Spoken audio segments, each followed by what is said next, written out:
আসসালামু আলাইকুম সুপ্রিয় শিক্ষার্থীরা, দেখতে দেখতে তোমাদের এইচএসসি ২৬ ব্যাচের পরীক্ষা চলে এসেছে। এইচএসসি পরীক্ষা তোমাদের জীবনের একটা বড় টার্নিং পয়েন্ট। এই সময়ে সবাই যে যার মতো করে পড়ছে, প্রস্তুতি নিচ্ছে পরীক্ষায় ভালো করার জন্য। কিন্তু সবাই কি ভালো করবে? উত্তর হলো না। কেননা হার্ডওয়ার্ক শুধুমাত্র তোমাদেরকে এই মুহূর্তে ভালো রেজাল্ট এনে দিতে পারবে না। তোমাদের ভালো রেজাল্টের জন্য দরকার স্মার্ট ওয়ার্ক। তাই এই ভিডিওতে তোমাদেরকে এমন কিছু টিপস অ্যান্ড ট্রিক্স বলে দেব যার মাধ্যমে তোমরা জানতে পারবে কিভাবে এইচএসসিতে ভালো করতে হয়। প্রথমেই আসি সবচেয়ে গুরুত্বপূর্ণ হ্যাকে। বিগত ৫ থেকে ৭ বছরের বোর্ড প্রশ্নগুলো যদি তোমরা অ্যানালাইসিস করো তাহলে দেখতে পারবে একই টপিক ঘুরে ফিরে বারবার আসছে।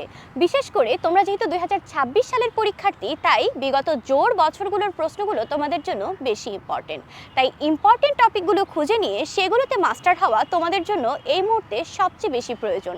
কারণ সম্পূর্ণ সিলেবাস থেকে কিন্তু প্রশ্ন আসে না, আর সময় যেহেতু কম, তাই ১০০% সিলেবাস কভার না করে যতটুকু ইম্পর্টেন্ট ততটুকু কভার করলেই এই মুহূর্তে তোমাদের পক্ষে ভালো করা সম্ভব। মনে রাখবে ১০০তে ৮০ পেলেই কিন্তু তোমরা A+ পেয়ে যাচ্ছ। পড়ি কিন্তু মনে থাকে না, এই সমস্যার সমাধান হলো অ্যাক্টিভ রিকল প্রসেস। তোমরা অনেকেই প্রচুর পড়ো কিন্তু তোমরা সেগুলো মনে রাখতে পারো না। এর কারণ হচ্ছে তোমরা এই প্রসেসটা ফলো করো না। প্রথমেই একটা পেজ পড়ার পর কিংবা একটা টপিক কভার করার পরে আমাদের উচিত বইটা বন্ধ করে নিজেকে প্রশ্ন করা যে আমি এতক্ষণ কি শিখলাম, অ্যাক্টিভ রিকল করার চেষ্টা করা। তুমি যখন ওই ব্যাপারটা বা ওই কনসেপ্টটা নিজেকে বোঝাতে পারবে কিংবা অন্য আরেকজনকে বোঝাতে পারবে, তখন আসলে তুমি ওই ব্যাপারে ১০০% দক্ষতা অর্জন করতে পারবে। সফলতার মূল চাবিকাঠি হলো একটা কার্যকর রুটিন।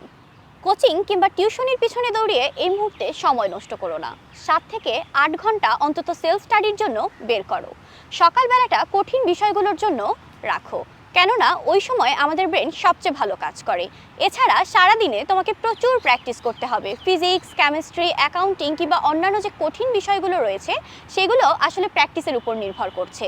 ইংরেজির কথা ভাবতে পারো, ইংরেজিতে তোমাদেরকে প্রচুর মডেল কোশ্চেন সলভ করতে হবে, কারণ এই মুহূর্তে রুলসগুলো পড়ে নতুন করে শেখার তোমাদের আর কিছু নেই। এতদিনে অবশ্যই তোমরা ওগুলো ক্লিয়ার করে এসেছো, তাই এই মুহূর্তে প্রচুর প্র্যাকটিস করে এবং বোর্ড কোশ্চেন অ্যানালাইসিস করে তোমাদেরকে প্রস্তুতি নিতে হবে।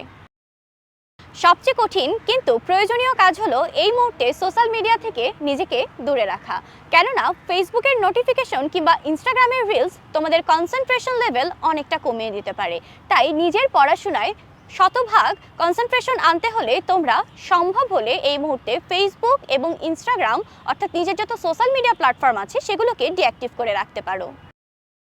আচ্ছা, তোমাদের কি কখনো এমন মনে হয়েছে যে সামনে পাহাড় সমান পড়া জমে আছে, পড়ার টেবিলের বইগুলো তোমাকে গিলতে আসছে, পড়াগুলো কোনোভাবেই শেষ হচ্ছে না? এই সমস্যা থেকে উত্তরণের জন্য আমি যখন এইচএসসি পরীক্ষার্থী ছিলাম তখন আমি একটি মেথড ফলো করেছিলাম।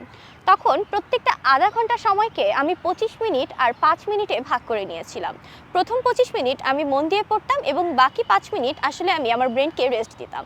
তখন মোবাইল ফোন, টেলিভিশন কিংবা অন্যান্য যে জিনিসগুলো রয়েছে যেগুলো আসলে আমার যে মনোযোগটা রয়েছে সেটাকে নষ্ট করতে পারে, ওইগুলোর কাছে না গিয়ে আমি আসলে অন্য কিছু করে আমার ৫ মিনিট সময় ব্যয় করতাম।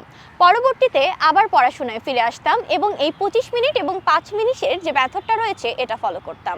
এতে করে আমার যে পড়াগুলো রয়েছে এগুলো খুব সহজেই আমি শেষ করতে পারতাম এবং একসাথে অনেকক্ষণ পড়তে পারতাম। তো তোমাদের হাতে যেহেতু সময় অনেক কম, তাই আজকে থেকেই এই টিপস অ্যান্ড ট্রিক্সগুলো ফলো করে শুরু করো তোমার জমে থাকা সিলেবাস কমপ্লিট করার মিশন। আশা করি তোমাদের সবার পরীক্ষা অনেক ভালো হবে। তোমাদের জন্য রইল অনেক অনেক শুভকামনা আর দোয়া।